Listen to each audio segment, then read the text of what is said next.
अस्सलामु अलैकुम वरहमतुल्लाहि वबरकातुहू। हेलो दोस्तों, स्वागत है आपका हमारे यूट्यूब चैनल नजमुल एकेडमी में।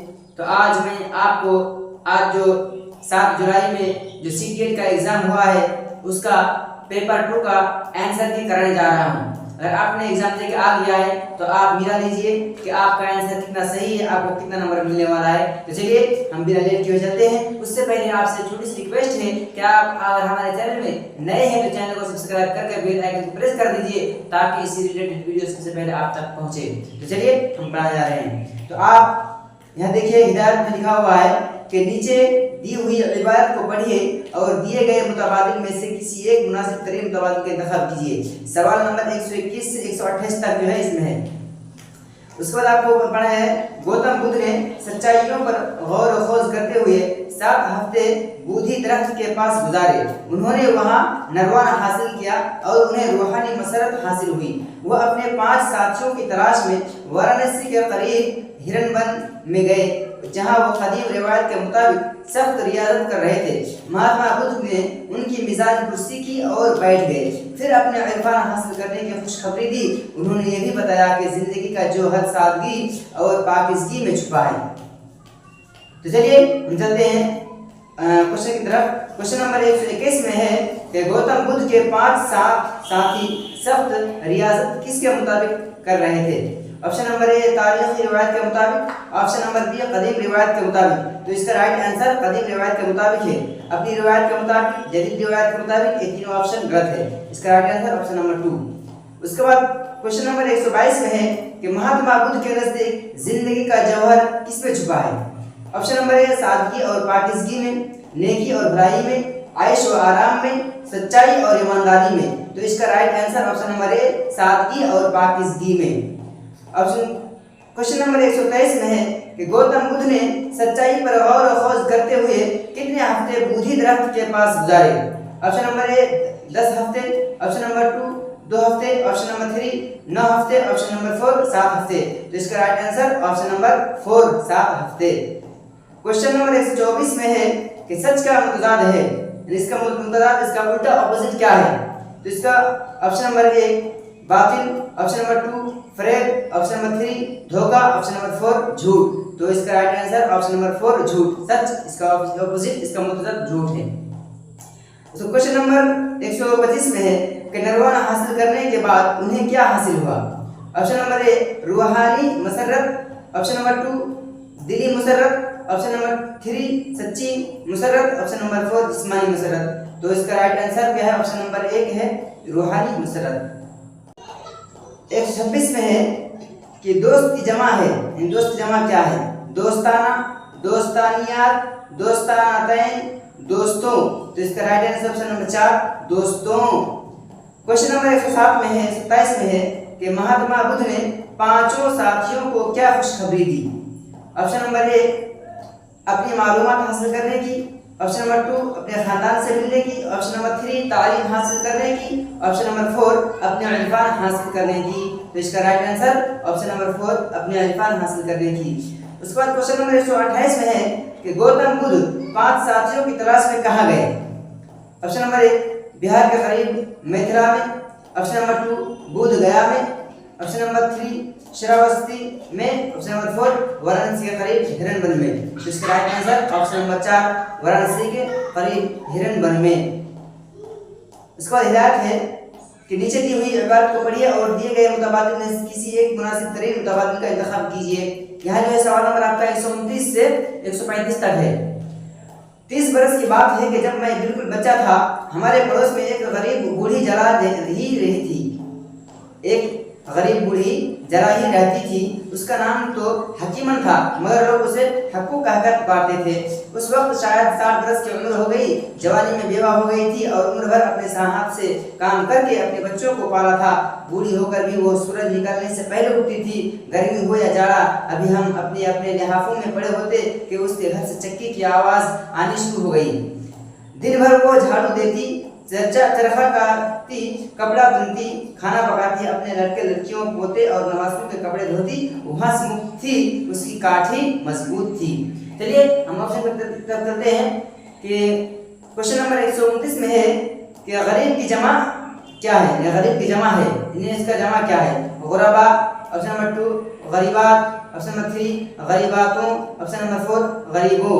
देखिए गरीब की जमा गुरबा होती है अरबी में, लेकिन यहाँ उर्दू में जो गरीब की जमा है वो गरीबों है, गरीब की जमा गरीबों। ऑप्शन नंबर 4 इसका राइट आंसर है। क्वेश्चन नंबर 130 में है कि हकीमन कैसे मिजाज की औरत थी। हकीमन जो थी कैसे मिजाज की औरत थी, ये हंसमुख थी या तंग मिजाज थी या बदमिजाज थी या तलौन मिजाज। तो इसका राइट आंसर ऑप्शन नंबर 1 हंसमुख थी है, जैसे कि ऊपर में आपने आपको इख्तिबास में पढ़ाया है। उसके बाद 131 में है कि बूढ़ी औरत का नाम क्या था। ये जो बूढ़ी औरत थी तो उसका नाम क्या था। Option number 1 Rahiman, option number 2 Kariman, option number 3 Suleman, option number 4 Hakiman. तो इसका right answer option number 4 Hakiman. Question number 132 में है कि हकीमन ने किस वजह से अपने बच्चों को उम्र भर अपने हाथ से काम करके पाला था। ऑप्शन नंबर 1 उसके पास आमदनी का जरिया ना था, ऑप्शन नंबर 2 उसका शौहर बीमार रहता था, ऑप्शन नंबर 3 उसका इस दुनिया में कोई नहीं था क्योंकि वो जवानी में बेवा हो गई थी। तो इसका राइट आंसर ऑप्शन नंबर 4 क्योंकि वो जवानी में बेवा हो गई थी, इसलिए वो उम्र भर अपने हाथ से काम करके क्या करती थी, बच्चे को पालती थी। इख्तिबास में आपने पढ़ लिया है। उसके बाद 133 सवाल में है कि मजबूत का मुतज़ाद क्या है। मजबूत का मुतज़ाद है क्या है। इसका ऑप्शन नंबर 1 कमजोर, ऑप्शन नंबर 2 पुख्ता, ऑप्शन नंबर 3 खाम, ऑप्शन नंबर 4 ठोस। तो मजबूत का मुतज़ाद इसका उल्टा जो है कमजोर है। मजबूत का मतलब होता है मजबूती और कमजोर कमजोर। उसके बाद क्वेश्चन नंबर 134 में है कि हकीमन सुबह सवेरे उठकर क्या क्या काम करती थी। सुबह सुबह क्या काम करती थी। ऑप्शन नंबर 1 वो सुबह सवेरे सबको बुरा भला कहती थी, ऑप्शन नंबर 2 वो सवेरे उठकर सिर्फ झाड़ू देती थी, ऑप्शन नंबर 3 वो सुबह सवेरे उठकर पानी भरती थी, ऑप्शन नंबर 4 वो झाड़ू देती, चरखा काटती और खाना बनाती थी। तो इसका राइट आंसर ऑप्शन नंबर 4 वो झाड़ू देती, चरखा काटती और खाना बनाती थी। क्वेश्चन नंबर 135 में है कि लोग उसे क्या कहकर पुकारते थे।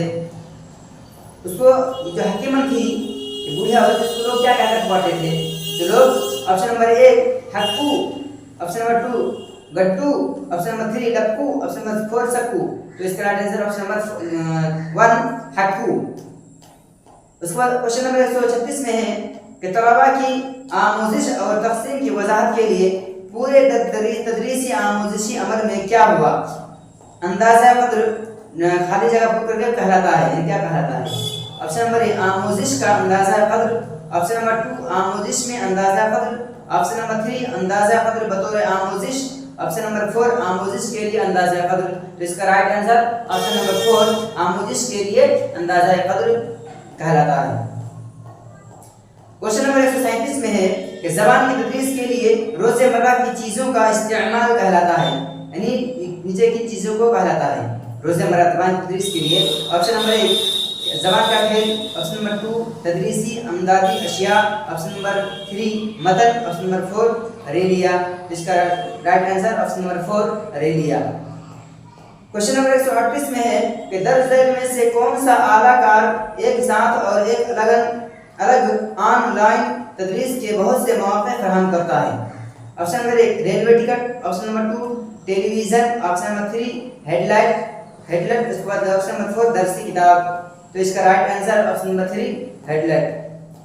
क्वेश्चन नंबर 139 में है कि यौम आलमी मादरी ज़बान कब मनाया जाता है। यौम आलमी मादरी ज़बान जो है कब मनाया जाता है। 14 फरवरी को, 21 फरवरी को, 13 अप्रैल को, 1 जनवरी को। तो इसका राइट आंसर ऑप्शन नंबर 2 21 फरवरी को। क्वेश्चन नंबर 140 में है कि दूसरी ज़बान के क्लास में उस्ताद सेहत ही दौलत है पर एक आइडिया चलाता है, फिर वह तलबा को पर्चे तकसीम करता है और सही मुतबादिल को मुंतखब करके उन पर सही का निशान लगाने के लिए कहता है। इस सबक का मकसद तलबा को इस काबिल बनाता है कि आमोज़गारों को काम में मसरूफ़ करना। ऑप्शन नंबर 2 तजिज़िया के लिए खैरात को सुनना, ऑप्शन नंबर 3 सेहत और दर्द पर सबक याद करना, ऑप्शन नंबर 4 सेहत पर सबक को सुन सके। तो इसका राइट आंसर तजिज़िया के लिए खैरात को सुनना। क्वेश्चन नंबर 141 में है कि एक रफ़ीक़ कार जो आपका दोस्त भी है उसे आप किस तरह का मेल लिखेंगे। उसको किस तरह का आप ईमेल किस तरह का लिखेंगे आप। रस्मी, कारोबारी, मुरासलत, गैर रस्मी। तो इसका राइट आंसर ऑप्शन नंबर 4 गैर रस्मी। क्वेश्चन नंबर 142 में है कि तश्कीली अंदाज़ा क़द्र के लिए कौन सा आला कार मिसाली नहीं है। ऑप्शन नंबर 1 कागज कलम test, option number 2 project, option number 3 class पेशकश, ऑप्शन नंबर 4 महफूजा कलाम। तो इसका राइट आंसर ऑप्शन नंबर 1 कागज कलम टेस्ट। क्वेश्चन नंबर 143 में है कि आमूज़गारों का ज़बान से साबका पढ़ना चाहिए और गलतियाँ इस बात का सबूत है कि आमोजिश हो रही है, इसकी तायद कौन करता है। ऑप्शन नंबर 1 वक़ूफ़ियत पसंद, ऑप्शन नंबर 2 इंसानियत पसंद, ऑप्शन नंबर 3 नफ्सियाती मसालिक, ऑप्शन नंबर 4 किरदारियत पसंद। तो इसका राइट आंसर ऑप्शन नंबर 1 वक़ूफ़ियत पसंद। क्वेश्चन नंबर 144 में है कि वो कहानी जिसके मरकजी किरदार जानवर हों और उसमें वाज़ेह अखलाकियात का दर्स में हो उसे डॉट खालिया कहते हैं, उसको क्या कहते हैं। ऑप्शन नंबर 1 हिकायत, ऑप्शन नंबर 2 साइंसी, ऑप्शन नंबर 3 सफरनामा, ऑप्शन नंबर 4 फंतासी। तो इसका राइट आंसर ऑप्शन नंबर 1 हिकायत। उसके बाद 145 में है कि नीचे से ऊपर के अमल के बारे में कौन दुरुस्त नहीं है। नीचे से ऊपर के अमल में के बारे में कौन दुरुस्त नहीं है, ये ऑप्शन में से कौन सा ऑप्शन गलत है। सुनने वाले माना मुराद के बारे में कयास करते हैं, ऑप्शन नंबर 2 सुनने वाले दुनिया के बारे में अपनी मालूमात को इस्तेमाल करते हैं, ऑप्शन नंबर 3 सुनने वाले को हर लफ्ज़ समझने की ज़रूरत होती है, ऑप्शन नंबर 4 सुनने वाले अपनी साबिक़ा मालूमात पर मुनहसिर होते हैं। तो इसका राइट आंसर ऑप्शन नंबर 3 सुनने वाले को हर लफ्ज़ समझने की ज़रूरत होती है, सुनने वाले को हर लफ्ज़ की समझने की ज़रूरत होती है। ऑप्शन नंबर 146 में है क्वेश्चन नंबर में कि ज़बान की तालीम में तख्लीक़ियत है। ऑप्शन नंबर 1 कुछ समझने के लिए मुख्तलिफ मौज़ूआत के अज्जा को जोड़ना, ऑप्शन नंबर 2 तदरीस के नए तरीक़ों को इस्तेमाल करने वाली क्लास रूम की सरगर्मी, ऑप्शन नंबर 3 तरसीली ज़बान की तदरीस को बरतने वाला क्लासरूम का मवाद, ऑप्शन नंबर 4 क्लासरूम के आज़ाद जवाबी काम जब में मुख्तलिफ ताबीर व तशरीह और जवाबत की इज्जत होती है। तो इसका right answer option number 4 classroom के आज़ादी जवाबी काम जब में मुख्तलिफ ताबीर व तशरीह और जवाबत की ज़रूरत होती है। क्वेश्चन नंबर 147 में है कि हिंदुस्तान की तालीम में ज़बान की पॉलिसी सह लिसानी फार्मूला फ़रोग़ देना चाहती है।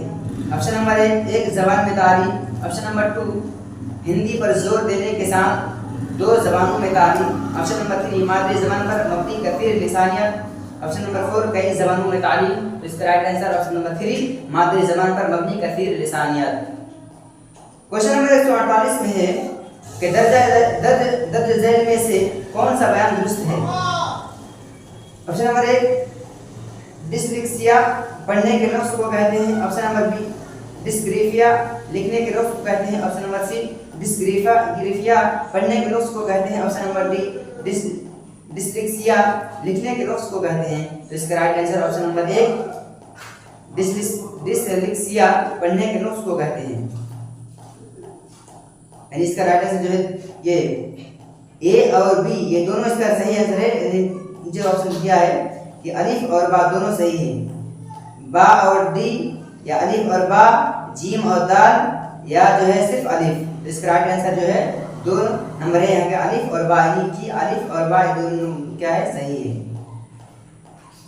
क्वेश्चन नंबर 149 में है कि ज़बान के आमोजिश में होने वाली गलतियों के बारे में कौन दुरुस्त नहीं है। ऑप्शन नंबर 1 गलतियाँ हमेशा बुरी नहीं होती हैं और आमोजिश में मुआविन होती हैं, ऑप्शन नंबर 2 गलतियाँ ज़बान के आमोजिशी अमल का अहम पहलू है, ऑप्शन नंबर 3 गलतियाँ दूसरी ज़बान के इक्तिसाबी अमल को समझने में मुआविन होती है, ऑप्शन नंबर 4 गलतियाँ ज़बान के आमोजिशी अमल में मुखिल होती हैं। इसका राइट आंसर ऑप्शन नंबर 4 गलतियाँ ज़बान के आमोजिशी अमल में मुखिल होती हैं। क्वेश्चन नंबर 150 में है कि राबिया सरकारी स्कूल में उस्तादी है, 7वीं जमात के तलबा को अंग्रेज़ी पढ़ाने के लिए भरी आला का कार और ज़बान के खेल का इस्तेमाल करती है। इस तरह राबिया तदरीस के किस तरीक़े पर अमल कर रही है। ऑप्शन नंबर 1 मश्क और आदत की तश्कील के उसूल, ऑप्शन नंबर 2 तरगीब और दिलचस्पी के उसूल, ऑप्शन नंबर 3 असल ज़िंदगी से मरबूत करने के उसूल, ऑप्शन नंबर 4 फितरी अमल के उसूल। तो इसका राइट आंसर ऑप्शन नंबर 2 तरगीब और दिलचस्पी के उसूल। देखिए हम लोगों ने उर्दू पेडागोजी इससे पहले पढ़ाया है और उसमें जो है इन चीज़ों को पढ़ाए थे हम लोग, उनमें से जो ये राबिया सरकारी स्कूल, ये जो है ऑप्शन जो है, ये क्वेश्चन जो है फंस गया है। और एक ये वाला क्वेश्चन 149 जबान के आमोजिश में होने वाली गलतियों के बारे में कोई दुरुस्त नहीं है, ये भी हमने पढ़ाया था। अगर आपने हमारा वीडियो पहले देखा होगा तो आपने सही आंसर लगा के आया होगा। तो इतना था ऑब्जेक्टिव आंसर की, जो मैं आपको पढ़ा चुका हूँ। अब आप मिला लीजिए अपना आंसर की कि आपने कितना आंसर लगा के आया, आपको कितना नंबर मिला है। चलिए